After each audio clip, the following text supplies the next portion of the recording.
আসসালামু আলাইকুম এভরিওয়ান, কেমন আছেন সবাই? আমরা শুধু ম্যাগি নুডলসটা জাস্ট ভিতরের ওই প্যাকেটটা দিয়ে নুডলসটা সিদ্ধ করে নিলাম। তার উপর এতে হালকা পরিমাণ হলুদ, পরিমাণ মতো লবণ, কিছু কাঁচামরিচ কাটা, কিছু পেঁয়াজ কুচি,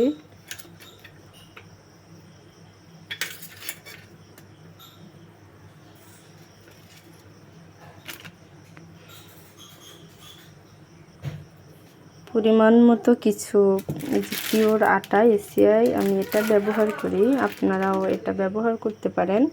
তারপর এটা ভালোভাবে মাখিয়ে নেব।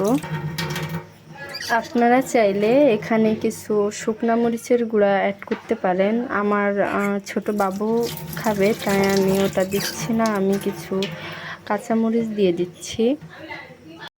এদিকে তেলটা পুরোপুরি গরম হচ্ছিল। এবার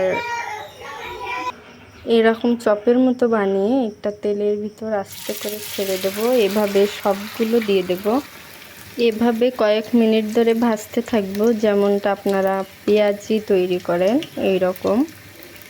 আর প্লিজ আমার রান্না যদি আপনাদের ভালো লাগে, এই রকম নতুন নতুন রান্না পেতে সব কিছু পাবেন, আপনারা প্লিজ চ্যানেলটা সাবস্ক্রাইব করে দেবেন। আর সবার আগে ভিডিও পেতে অবশ্যই নোটিফিকেশন অন করে রাখবেন। এরকম লাল কালার হয়ে গেলে, লালচে টাইপের, তখন আপনারা একটু উল্টিয়ে দিবেন, একটু নাড়িয়ে নেবেন। প্রায় হয়ে গেছে, এখন আমরা একটা নামিয়ে নেব। দেখুন আমাদের চপটি রেডি হয়ে গেছে। এটা খেতেও অনেক মজা হবে, আপনারা চাইলে বাসায় ট্রাই করতে পারেন।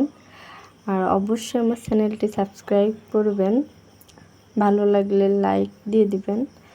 সবাই দোয়া করবেন আমার জন্য। আল্লাহ হাফেজ।